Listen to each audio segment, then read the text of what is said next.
공동체에 요구되는 믿음이다라는 제목으로 은혜를 나누고자 합니다. 뭐 믿음이 개인의 믿음 따로 있고 공동체의 믿음 따로 있고 이렇게 여기는 분 계시겠지만 그렇습니다. 각 개인이 가져야 될 우리 개개인의 신앙이 모아져서 또 공통 분모를 이루어야 될 부분들이 있거든요. 그런 믿음에 대해서 우리 공동체가 가져야 될, 공동체라면 교회를 가리키겠죠. 교회가 가져야 되는 믿음에 대해서 오늘은 좀 말씀을 나누고자 합니다. 먼저 정탐꾼들의 보고가 완전히 이루어지고 그 땅이 우리 때문에 마음이 녹았고 물처럼 녹았습니다. 이 보고를 듣자마자 여호수아는 이제 드디어 행동을 개시하기 시작합니다. 1절 말씀 다 같이 읽겠습니다. 1절 시작. 여호수아는 아침 일찍 일어났습니다. 그와 모든 이스라엘 백성들은 시딤에서 출발해 요단강으로 가서 강을 건너기 전에 거기서 묵었습니다. 네, 지금 이스라엘이 있는 곳을 생각하셔야 돼요. 요단강 동편, 지금 웨스트 뱅크라고 하는 요르단강 서안 지역을 가리키는 겁니다. 지금의 요르단 땅이에요. 그곳에 지금 있는데 이제 가나안 땅으로 들어가기 위해서는 관문이라고 하는 그 장벽이라고 하는 요단강을 통과해야 되는 그런 시점이죠. 바로 그때 이스라엘의 지도자 여호수아가 백성들에게 드디어 행군을 명령하게 되는 것입니다. 이제 들어가야 되는 거예요. 모든 백성들이 이제 하나의 단위가 되어서 그 요단강을 건너서 가나안 땅으로 들어가야 된다라는 거예요. 그런데 그 뒤에 이어지는 말씀을 보면 제사장들이 궤를 먹고 먼저 들어가고 그 다음에 너희들은 그 뒤를 따르고 그 교회의 거리가 2000규빗, 1규빗이 50cm 정도 되니까 2000규빗 하면 250 생각해 보시면 알겠죠? 그 정도의 거리를 뛰어서 와라. 그리고 너희가 어느 길로 가야 될지 그때 지시해 주겠다. 이런 구체적인 방법들에 대해서 여호수아가 이스라엘 백성들에게 소개하고 있는 것을 보게 됩니다. 너희는 가라. 그냥 그 말 한마디 딱 끝내지 아니하고 어떻게 가야 되고 그 다음에 누가 먼저 가야 되고 간격을 얼마나 유지해야 되고 이런 소상한 방법까지 알려주셨다라는 거죠. 그 다음에 두 번째 명령이 또 이어집니다. 여호와 앞에서 스스로 정결하라고 명령하는 그런 여호수아의 모습을 보게 됩니다. 5절 말씀을 볼까요? 시작. 여호수아가 백성들에게 말했습니다. 너희는 스스로 정결하려 하라. 내일 여호와께서 너희와 함께 놀라운 일을 행하실 것이다. 네, 여러분 정결하게 하는 거하고 행군 명령하고는 여러분들은 군대를 안 갔다 오셨으니까 모르겠지만 군인들한테 행군 이렇게 했을 때는 모든 무장을 갖추고 전쟁을 위해서 나아가라는 그런 의미예요. 그런데 정결하게 하라, 깨끗하게 하라, 여자분들이 이해가 좀 되겠네요. 외출하실 때마다 거울 앞에 1시간 이상씩 앉아 계시니까, 그죠? 그러니까 마치 여자들한테 명령하는 것처럼 너희를 정결하게 하라라고 지금 얘기하고 있단 말이에요. 근데 뭐하러 가요 지금? 요단강에 캠핑하러 가고 놀러 가는 게 아니라 그 강을 건너러 가는 거예요. 그리고 그 강을 건너면 돌아올 수가 없고 거기서부터는 전쟁이 펼쳐지게 되는 겁니다. 굉장히 의미심장한 일을 행하고 있는데 정결하게 하라 이렇게 얘기하고 있거든요. 여러분 단지 정결하게 하라는 말이 잘 씻고 깨끗하게 하고 위생적으로 해라 이런 말일까요? 이 정결함은 그런 정결함을 가리키는 게 아니라 바로 하나님과 우리 사이에 있는 그 정결함인데 그걸 하나님께 적용하면 거룩함이 되고요. 성도들에게도 적용하면 그게 거룩함이 되겠죠. 그리고 그것을 우리 인간 세계의 말로 이 거룩이라는 말을 표현하면 정결함이라고 표현할 수가 있는 것입니다. 그러니까 거룩이 뭐냐? 이 땅에 없는 정결함이다라고 보시면 돼요. 이 땅에 존재할 수 없는, 빨래하는 자가 더 희귀할 수 없는 그런 정결함이 바로 아버지 하나님이 가지고 계신 정결함이고, 이 땅에 있는 우리들에게는 그와 똑같지는 못하지만 이거 있잖아요. 순수 우리나라 말에 으뜸이 있으면 그 다음에 뭐가 있어요? 버금이 있잖아요. 버금. 여러분 옛날 학교 다닐 때 그 화음 안 배워보셨어요? 저희 때는 그렇게 배웠는데 으뜸하음, 버금하음, 버금 딸림하음 이렇게 배웠는데, 그죠? 음악 하신 분들 아실 거예요. 1도, 4도, 5도. 1도 하음, 4도 하음 맞죠? 네, 그 다음에 5도 하음. 이렇게 일도 화음, 가장 보편적이고 이 음악 세계 가운데서 주도적인 화음을 으뜸함이라고 그러죠. 근데 으뜸에는 약간 못 피치는데 그와 버금가는 화음을 F장수, 그 뭐죠? 사도 화음이죠.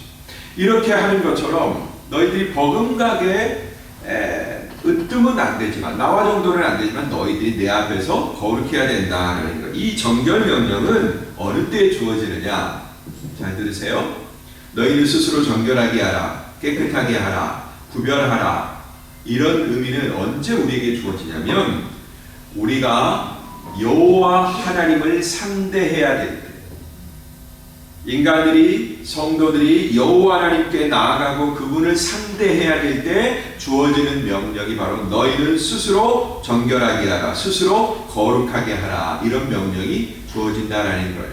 그러니까 여러분, 이들이 요단강에 가는 것은 아이 신나라 하면서 도시락 싸갖고 얘들아 우리 요단강에 놀러 간대 하면서 가는 그런 게 아니고 주님의 싸움을 싸우기 위해서 지금 가는 일이다라는 거예요. 그러므로 가장 필요한 건 여호와 앞에 정결이에요. 여러분, 여호와 하나님 정결을 얼마나 중요하게 생각하는 줄 아세요?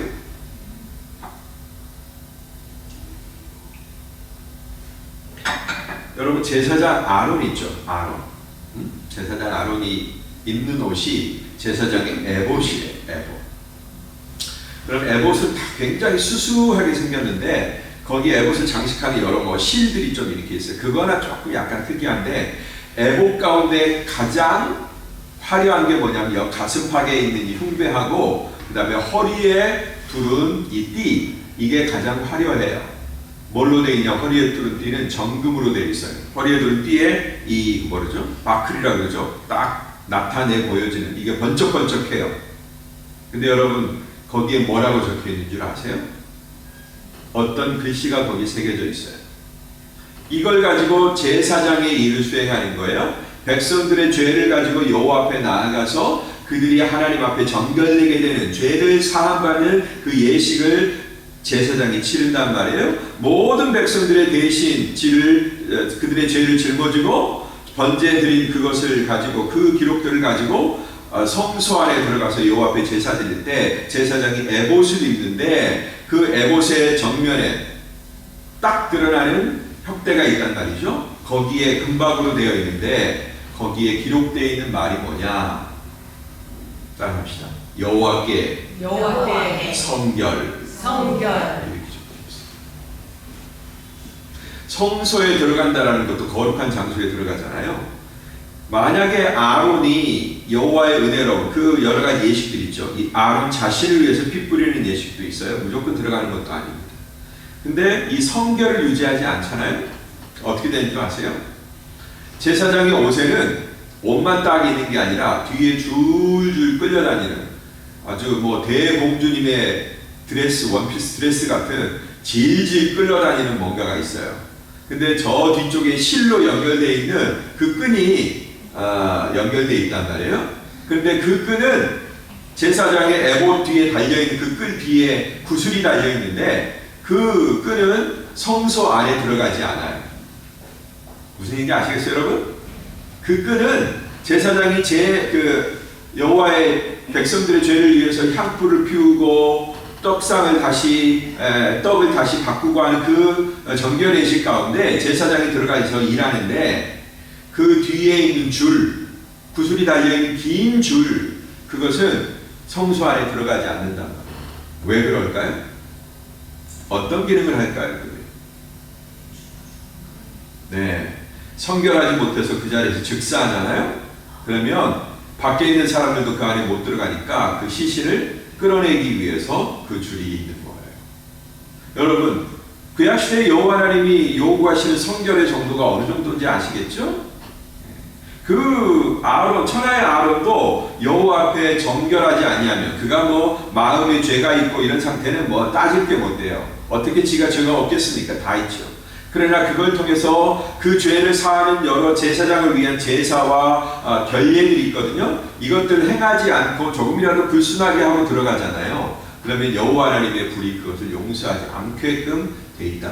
자동으로, 마치 우리가 영화를 보면 인디아나 존스 같은 거 어떤 무덤을 열고 들어가지 말아야 할 곳에 들어가면 저기 파라오의 무덤 가운데 들어가고 막 그러면 어떻게 갑자기 막 바위문이 열리고 뭐 뱀들이 튀어나오고 그다음에 화살 시위가 탁 하면서 튀어나오는 그런 영화처럼 자동으로 하나님의 진노가 개입하게 돼서 그 부정한 제사장은 죽게 되어 있었단 말이에요.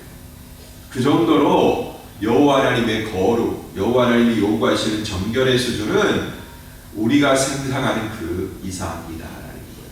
그런데 지금 여호수아가 이스라엘 백성들에게 뭘 요구하고 있어요? 이 정결함을 요구하고 있는 거예요. 이 정결함 때문에 우리 주 예수 그리스도가 온 거예요. 우리가 가진 비누로는, 우리가 가진 세제로는 우리의 죄악을 씻을 길이 없고 어떤 효력도 없기 때문에 예수 그리스도의 피, 그 피만이 씻어줄 수 있기 때문에 하나님께서 그의 아들을 보내실 수밖에 없었던 거예요. 그러니까 하나님은 자기의 거룩을 위해서 자기의 또 하나의 거룩을 희생하신 거예요. 무슨 얘기인지 아시겠어요? 하나님은 자기 안에 모순이 없는 분이세요. 그러니까 더러운 것을 용납할 수 없는 하나님의 본질이 있단 말이에요. 근데 자기가 사랑하는 사람들을 버릴 수 없는 또 하나의 본질이 있어요. 이 두 가지 본질이 속에서 싸웁니다. 하나는 부정한 걸 못 보는, 기어이 정결하게 만들어야 되겠는 그런 하나님의 의지가 작동하고 있고, 또 하나는 죽게 된 그 자들을 어떻게 해야 돼요? 기어이 살리고자 하는 그런 하나님의 의지가 작동하고 있어요. 근데 정결함을 못 보는 하나님의 관점으로 보면 단 심한 말 쓰려고 할 뻔했어요. 지금 상상하세요. 제 입에서 뭐가 디귿으로 시작할 뻔했어요. 다 죽어야 돼요. 그런데 또 하나의 동일한 의지는 뭐예요? 내 피조물들에 대한 사랑이에요. 그래서 이 모순을 인간이 해결할 수 없잖아요. 그래서 자기 자신이 짊어지신 거예요. 뭐죠? 그래, 이들의 죄를 심판하되 내 아들에게, 나에게 심판해야 되겠다 하셔서 주 예수 그리스도를 보내시고 그분에게 모든 죄를 덮어 씌우시고 네가 죽어 하신 거예요. 그러나 또 아버지의 사랑은 아들을 향한 사랑을 또 끊을 수가 없죠. 그래서 그 죄를 짊어 죽으신 예수님이 다 감당하셨으니까 아버지의 권세를 가지고 그 예수 그리스도를 죽으면서 다시 살리신 거란 말이에요.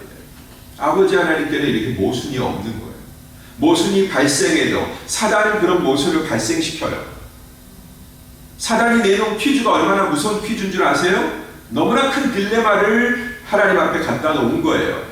죽여야 되는데 내가 죽이려고 하는 대상이 너무 사랑하는 대상이야. 그래서 그 딜레마를 사단이 알 수 없는 딜레마로 풀어가시는 그런 하나님의 모습을 보는 것입니다. 여러분, 정결하라고 하는 명령을 제가 강조하기 위해서 이런 말씀을 드리는 거예요.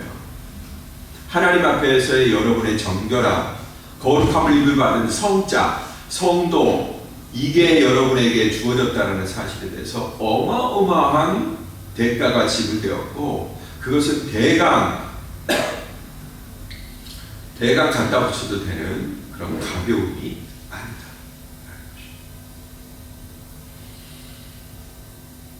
하나님을 상대해야 될 때 주어지는 명령이 정결이다. 그러면 여러분, 하나님 앞에 나아가실 때 무엇보다도 주 예수 그리스도의 의를 힘입어서 그분 아니면 하나님 앞에 나아갈 수 없다는 것을 믿으시기 바랍니다. 아멘. 그리고 하나님 앞에 나아갈 때는 죽도록 이 예수 그리스도의 공로를 힘입어서 두렵고 떨림으로 나아가야 돼요. 세 번째로는 여호수아가 백성들에게 또 명령하는데요, 선봉대를 선출하라고 이렇게 명령하는 것을 보게 돼요. 너희가 들어가면 그 가나안 부족 7부족을 다 정복하게 될 텐데, 바로 이제 우리가 그 서정에 첫 발걸음을 내딛는 그 순간이다. 그때 너희들은 선발대를 먼저 너희가 뽑아라. 이렇게 얘기하고 있어요. 12절 말씀, 13절 말씀 다 같이 읽어보겠습니다. 시작. 너희 이제 이스라엘 세력과 내가 하신 바에 한 사람씩 12명을 뽑으라. 여호와 온 땅에 주 되시는 여호와의 궤를 뺀 제사장들이 요단강에 발을 담그고 선 순간 아래로 흘러온 물이 그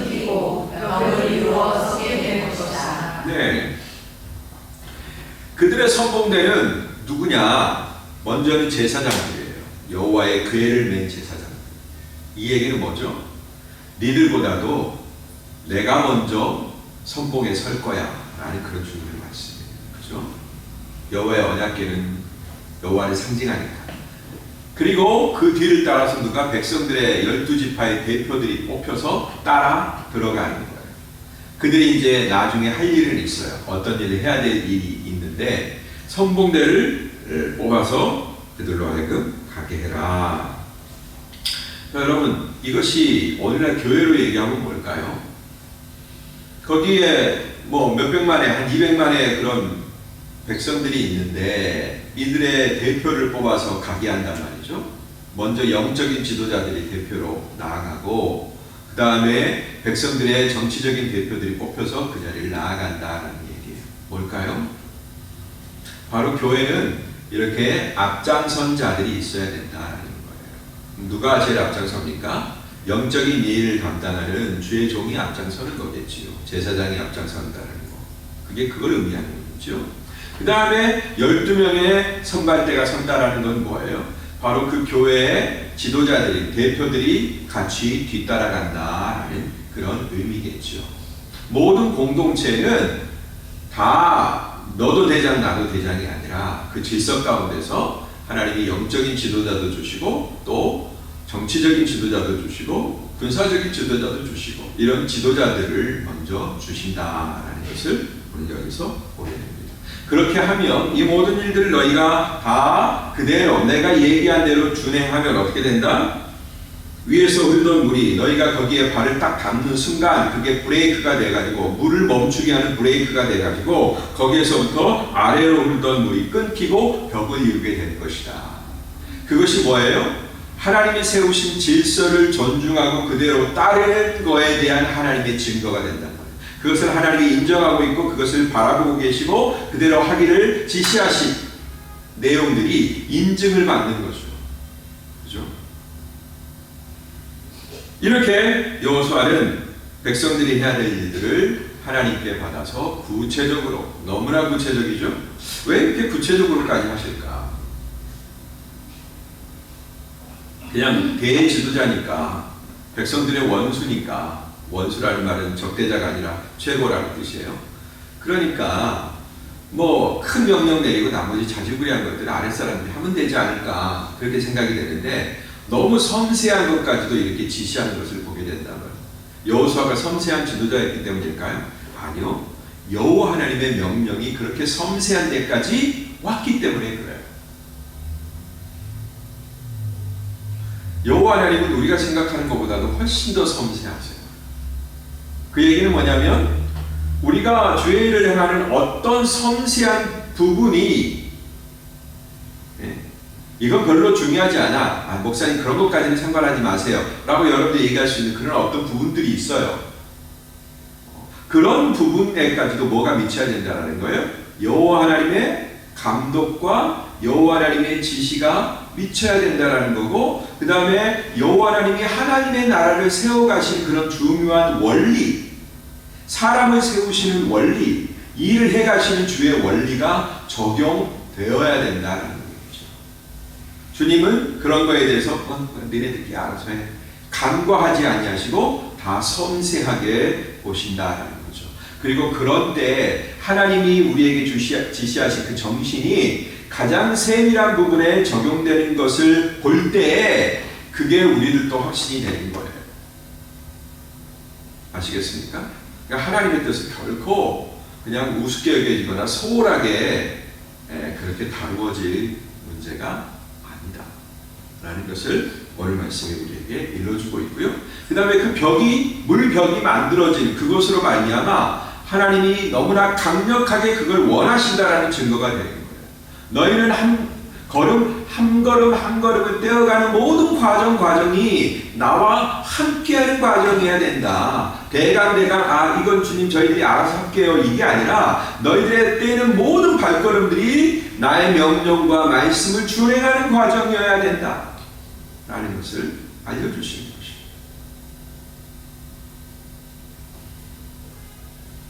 마지막으로 지시하신 대로 순종하자 여호와께서 약속하신 대로 이루어졌습니다. 이 말씀은 마지막 결론에 해당되는 부분이기 때문에 좀 길지만 읽어보겠습니다. 14절부터 17절까지 말씀 다 같이 읽겠습니다. 시작. 그리하여 백성들을 요단강을 건너기에 진영을 떠났다고 언약궤를 맨 제사장들이 백성들 앞에 서서 드디어 배를 맨 제사장들이 요단강에 이르러 그들의 발을 그 속에 담갔습니다. 요단강이 추수되어서 이 강끝까지 가득 찼습니다. 위에서 성도가 몸이 부어서 저 멀리 산이라는 지방의 아담이라는 동네에서 병이 시작했고 아래쪽 아라바에요 곧 여매로 흐르던 완전히 끊겨버렸습니다. 그리하여 백성들 여리고 장편으로 건너갔습니다. 여호와의 언약궤를 든 제사장들은 요단강 한복판 마른 땅 위에 서 있었습니다. 그 사이에 모든 이스라엘 백성들이 말하는 명과 자신의 온 백성의 이방이 강한 무덤을 다 바쳤습니다. 네, 다시 한번 정리해 볼까요? 여호수아의 행군 명령이 떨어졌죠. 그 다음에 정결 명령이 떨어졌죠. 행군해라, 스타트 했어요. 고 했어요. 그 다음에 준비하는 가장 중요한 것, 스타트하기에 가장 중요한 것은 힘을 길러라, 먹을 양식을 챙겨라. 이것도 중요하지만 정결하게 해라. 이제 너희의 발걸음은 나와 동행하는 발걸음이니까 내가 너희들을 화내지 않도록, 내가 너희들에게 공격하지 않도록 너희 스스로 정결하게 해라. 이거 하나 더 얘기해 드릴게요. 이 정결함에 대해서 얼마나만큼 하나님이 요구하시는지. 이거 알면 여러분 깜짝 놀랄 거예요. 모세를 한번 볼까요? 40년 동안 광야 미디안 광야에 목자 생활하고 하나님께서 마른 떨기나무 불꽃 가운데 나타나셨어요. 그래서 모세가 이제 너는 내 백성을 이끌어내기 위해서 바로에게 가라. 내 메시지 전해라. 그러셨어요. 안 한다고 못한다고 하는 그 모세를 기어이 하나님이 설득시키고 이 논리를 펴면 이렇게 반박하시고 저 논리를 펴면 저렇게 반박하시고 나 말 못해요. 그러니까 야, 네 형 있잖아. 네 형 데리고 가. 다 차단하셨어요. 기어이 모세가 꼼짝도 없이 이제 그 길을 가게 생긴 건데 이제 자기 아내하고 식솔들 데리고 바로한테 가는데 그때 갑자기 하나님이 나타나갖고 모세 죽이려고. 뭐 이거 무슨 망령 든 것도 아니고 우리 사람이라면 망령 들었다 그럴 거예요. 노망 든 것도 아니고 무슨 변덕쟁이도 아니고 여태 그냥 기꺼이 안 간다는 놈 막 가게 했다가 어렵사리 결정해갖고 이제 식솔들 데리고 가려고 하니까 길에서 나타나서 하나님이 모세를 죽이려고 해요. 이해가 돼요? 우리 수진자매가 신앙생활한 지 제일 얼마 안 된 것 같으니까 한번 물어볼게요. 이해가 돼요?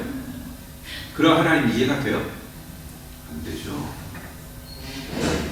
근데 그때 그의 아내 십보라가 탁 나타나가지고 하나님이 무슨 지시를 한 것도 아니고 모세가 여보 빨리 이거 해야 돼 한 것도 아니고 바로 일어나서 한 일이 있어요. 그게 뭐냐면 $90 자기 아들의 그 표피, 여러분 표피 아시죠? 소위 그런 수술을 한 거예요. 바로 그 자리에서. 아니 무슨 선생이 나타나가지고 해법을 솔루션을 제공한 것도 아니고 모세가 무슨 솔루션을 깨달은 것도 아니고 하나님이 너 이렇게 해야 된다. 너 이거 하고 가야 돼. 이게 모자라. 이렇게 지시해 준 것도 아니에요. 그냥 죽이려고만 하셨어. 막 하나님이. 근데 죽이려고 하셨으면 바로 죽였겠죠. 근데 죽이려고만 하신 거야. 막. 그러니까 십보라가 얼른 나와갖고 자기 두 아들에게 할례를 행했다라는 얘기예요. 그 얘기는 뭐예요? 알고 있었다라는 얘기예요. 여호와의 백성으로서 모세는 자기 부모에 의해서 할례를 받고 구별이 되었지만 쫓겨난 모세는 자기가 생산한 아들들, 주의 백성들인데 그들에게 여호와의 언약의 백성이 표식을 남겨두지 않았다라는 얘기예요. 그런데 지금 여호와의 명령을 받아서 그 명령을 수행하러 가고 있단 말이에요. 아마 십보라가 바로 나서서 그 수술을 한 걸 보면, 할례를 한 걸 보면 모세가 아마 밤에 그랬을 것 같아요. 아니라고. 여보, 당신 이 미디안에는 이런 풍속이 없지만 우리 이스라엘에 이런 풍속이 있어. 할례를 해야 돼. 근데 여러분 아무것도 모르는 8일 만에 할례할 때는 애가 아픈 것도 모르지만 그냥 응야 하다가 끝나겠죠. 어떤 일이 일어난지 모르고 잠깐 아픈 게 지나간 거야. 배고픈 거랑 똑같은. 근데 다 컸잖아요, 애들이. 그죠? 다 컸어요. 그럼 그 아들들에게 할례를 행하기가 쉬워요? 어려워요? 그리고 그들의 풍속도 아니에요. 다 큰 아들들 아마 다 장성했을걸? 걔네들을 빨가벗겨가지고 할례를 하는 거예요. 뭐예요? 알고 있었지만 안 한 거죠. 하나님의 요구사항에 대해서 알고 있었지만 그건 좀 넘어가면 안 돼요? 그건 좀 넘어가면 안 돼요? 이게 있는 거예요, 여러분. 근데 그것 때문에 하나님은 기껏 불러낸 모세를 죽이려는 거예요. 이만큼 여러분 정결이 중요한 거예요. 이만큼. 하나님은 변덕쟁이 모습을 보이면서도 자기가 시킨 일에 나선 그 사람을 죽이려고 하면서 분노하면서까지 뭐에 대해서 신경질적으로 요구하시는 거예요? 정결함에 대해서 신경질적으로 요구하시는 거예요. 근데 여러분 우리는 어때요? 그 요구 앞에 있으면서도 안 하고 넘어가면 안 돼요? 다 그냥 모세하고 십보라 같은 거예요. 해야 될 줄 알면서도 해야 되는데 해야 되는데 그거 좀 안 하고 넘어가면 안 돼요? 대충 넘어가면 안 될까요? 다 그러죠, 여러분. 그래야 한 거예요. 교회 회의하다 보면 여러분 주의 법이 뻔히 있고 교회법도 뻔히 있는데 그냥 좋은 게 좋은 거라고 넘어가면 안 돼요? 이런 건 너무 많더라고요. 그리고 그렇게 해요. 그러면 여러분 겉으로 보이는 교회는 아무 일 없이 잘 되는 것처럼 보일 수 있죠. 근데 여러분 그걸 교회라고 얘기할 수 있어요? 정결함을 상실했는데? 좋은 게 좋자고 교회의 일을 포기해버린 거예요.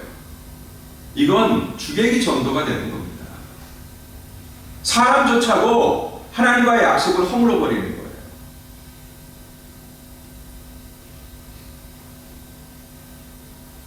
얘기가 잠깐 딴 데로 또 샜어요. 순종하자 여호와의 약속대로 이루어졌어요. 순종하자. 자 볼까요? 백성들의 지도자들이 앞장서 갔어요. 제사장들이 앞장서 갔고 12명의 뽑힌 주의 일꾼들이 백성의 지도자들이 앞장서 갔어요. 그리고 물속에 발을 딱 딛자 어떻게 됐어요? 강둑까지 차 흐르던 바로 그 흐르던 물길이 마치 안 보이는 댐을 만난 듯이 거기에서 딱 멈춰선 거예요. 투명 댐을 만든 하나님은 그 순간에 요단강에다가 순식간에 댐을 만들어버린 거예요. 뭐 어떤 댐이에요? 이 댐. 저는 이 댐을 이렇게 부르고 싶어요. 따라합시다. 순종의 댐. 순종의 댐. 순종하니까 자연적으로 흐르던 요단강이 여러분 시냇물처럼 조금 흐르거든요. 옛날에는 조금 더 수량이 많았겠죠. 일부러 갈릴리 호수를 막지는 않았으니까. 근데 이런 이 모맥을 거두던 이 겨울철 수학기는요, 지중해는 언제 비가 내려요? 겨울에 비가 내려요, 겨울. 10월달부터 비가 내리기 시작해요. 그때부터가 우기예요. 그러니까 엄청난 비가 위에서도 내려가니까 그 물이 저 강둑까지, 평소에는 그냥 이게 툭 건너면 건너는 그냥 아주 얇은 물가였는데, 그때는 막 어마어마한 노도와 같은 물이 밀려올 때란 말이에요. 물의 힘. 여러분 세상에 제일 무서운 게 물의 힘이잖아요. 물이 무서워요, 여러분? 불이 무서워요. 물이 더 무섭죠. 왜 그럴까요? 불은 재라도 남겨놓는데 물은 자국도 없이 다 쓸어가 버리잖아요. 근데 그 물의 힘이 위에서부터 내려오던 그 엄청난 힘이 순종이라는 댐에 딱 납혀가지고 거기서부터 벽이 세워지는 거야. 여러분 이렇게 정결함과 순종이 교회의 가장 중요한 힘이에요. 교회의 힘은 숫자가 아니에요. 교회의 힘은 재정이 아니에요. 교회의 힘은 무슨 화려한 건물이 아니에요. 교회의 힘은 뭐예요? 성도들의 순종이에요.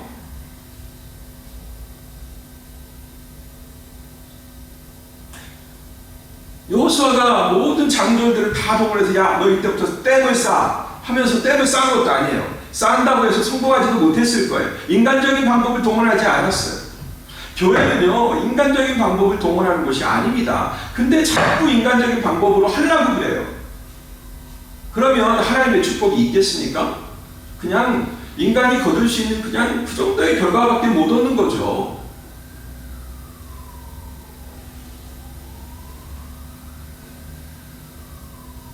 제사장들은 강 한복판에서 모든 백성이 건널 때까지 기다렸어요. 여러분 가막 한복판에 딱 서 있는 게 얼마나 무서워요. 그 투명 물보가 딱 만들어져 갖고 거기 딱 있는데 거기서 딱 버티고 있는 거 제사장도 사람인데 안 무섭겠어요? 근데 모든 백성들이 지나갈 때까지 강 한가운데서 한복판에서 탁 멈추고 대기합니다. 여러분 이게 바로 영적인 책임자들의 모습인 거예요. 주의 종의 모습인 거예요. 그래야 되는 거죠. 그리고 그들은 마치 홍해를 건너듯 요단강을 건넜습니다. 이게 바로 우리가 살펴보고 있는 우리가 여호수아 3장 이제 스타트하고 있는데 바로 여호수아 3장이 우리에게 말해주고 있는 진리예요. 제발 좀 여러분 우리 진리를 좀 따릅시다. 딴 수단 따르지 말고. 예? 교회 되려면 주의 교회 하려면 교인으로 살려면 말씀 좀 따릅시다. 여러분 생각대로 하지 말고 내 하고 싶은 대로 하지 말고. 이게 바로 요단강 도하 당시 있었던 일입니다. 따져볼까요? 자, 이 모든 총체적인 지시를 하신 주인공이 누구예요? 이 모든 시나리오를 만드신 주인공이 누구예요? 하나님이죠. 누가 그거 부정하겠어요? 하나님이 하셨죠. 자, 그럼 두 번째로 그 지시를 이스라엘 백성들에게 그대로 전달한 엄한 굴령으로 순종해야 되는 굴령으로 구체적인 명령으로 전달한 사람이 누구예요? 누굽니까? 여호수아죠. 그들이 인정하고 우리가 당신을 믿고 따르겠습니다. 강하고 담대하십시오.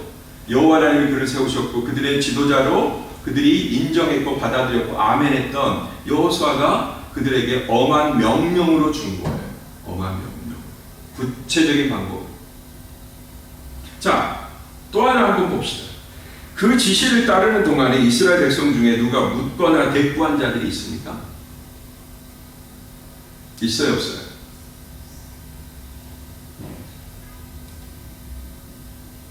찾아보세요. 단 한마디라도 그 많은 군중들이 지금 말하고 있는 사람 여호수아하고 주님밖에 없죠. 이때 뭐가 문제입니다. 뭐가 지금 여자들이 있습니다. 뭐가 지금 우리가 다리가 아픕니다. 골절됐습니다. 병 걸렸습니다. 거기까지 건너가기가 너무 무섭습니다. 이렇게 토를 달고 질문을 하거나 거절한 사람이 있나요? 있으면 내려보세요.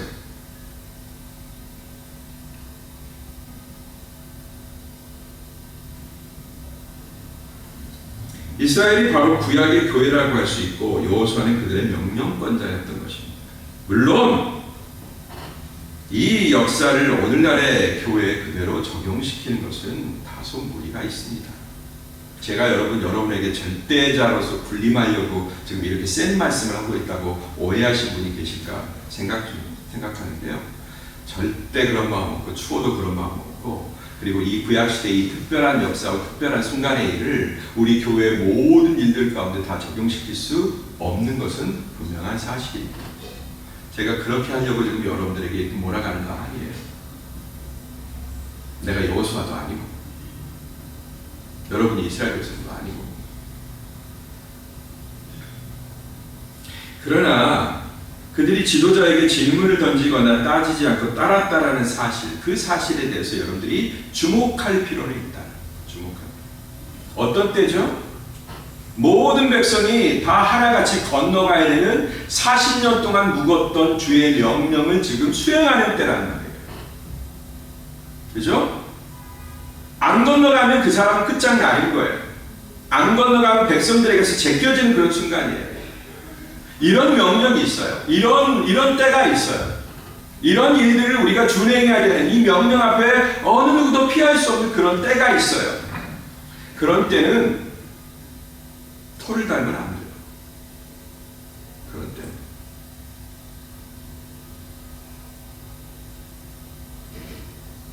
오늘날의 기독교회는 이런 원리들을 잃어버린 지가 한참이나 된 것 같습니다.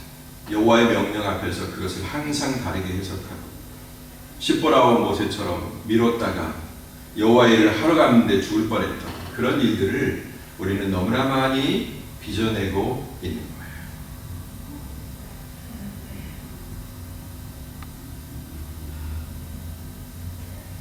오히려 오늘날의 교회의 모양은 여호수아 시대, 바로 이 시대를 닮은 게 아니라 이 시대가 가장 건강하고 좋은데, 예? 이렇게 했을 때 정말로 하나님이 약속하신 가나안 땅으로 들어갈 수가 있는데, 오히려 지금의 교회는 어느 시대를 본다고 했냐면 한참이나 들어가가지고 영적으로 완전히 느슨해져 버린 사사시대의 말기를 본다고 했어요. 볼까요? 사사기 21장 25절 말씀. 다 같이 한번 큰 목소리로 봅시다. 시작. 그 당시 이스라엘의 왕이 없어서 모두가 자기 마음대로 행동했습니다. 다시 한번 시작. 그 당시 이스라엘의 왕이 없어서 모두가 자기 마음대로 행동했습니다. 누구에 대해서 말하는 것 같아요, 여러분? 이게 누굴까요?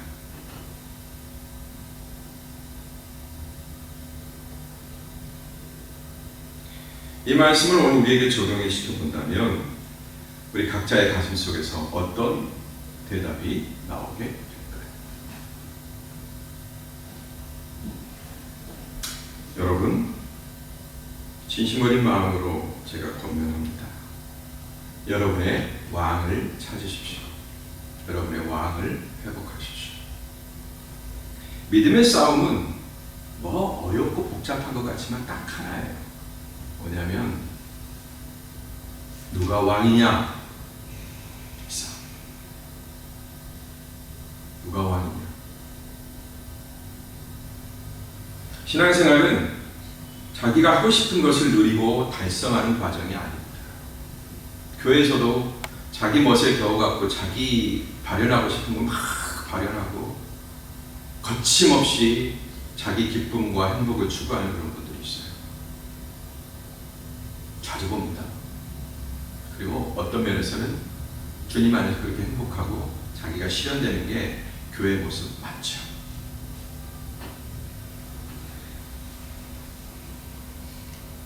그렇지만 내가 스스로 왕이 되고 싶지만 오히려 자신의 무력감을 인정하고 나는 왕이 될 자질이 없다. 왕이 될 소질이 없다. 내가 나를 통제하는 것은 그야말로 어린아이에게 칼을 쥐어주는 꼴이다. 이렇게 인정하고 하나님 아버지를 유일한 왕으로 삼는 그런 모습, 그게 신앙이죠. 또한 그의 아들 예수 그리스도를 주님으로 삼는 모습. 주님이 뭐예요? 주인이라는 뜻이잖아요. 그분이 내 주인으로, 그분을 내 주인으로 삼는 모습, 그게 신앙이죠. 그리고 그분이 보내신 종에게 그와 같은 신뢰로 기꺼이 순종할 수 있는 모습. 여러분들이 흠을 찾거나 문제를 찾거나 여러분의 지지를 철회하거나 하고 싶지 않다면 그분의 이름으로 보냄받은 주의 종에게 순종할 수 있는 모습, 그것이 건강한 신앙으로 나아가는 밑거름 아니겠습니까? 지금 제가 무리한 얘기하고 있나요? 세상에 없는 얘기를 제가 하고 있고 성경에 없는 얘기를 제가 하고 있습니까? 이런 사람이 마지막 시대에 주님이 찾으시는 바로 그 사람이 아닐까 그렇게 생각하고요. 우리 이스탄불 한인교회가 앞으로 그런 모습으로 여러분이 왕이 아닌 하나님이 왕이시고 여러분이 세운 질서가 아닌 그리고 여러분이 마음대로 망가뜨린 그런 여러분의 법이 아닌 하나님의 법도와 질서가 흐르는 그런 멋진 신앙 공동체가 되기를 간절한 마음으로 권면드립니다.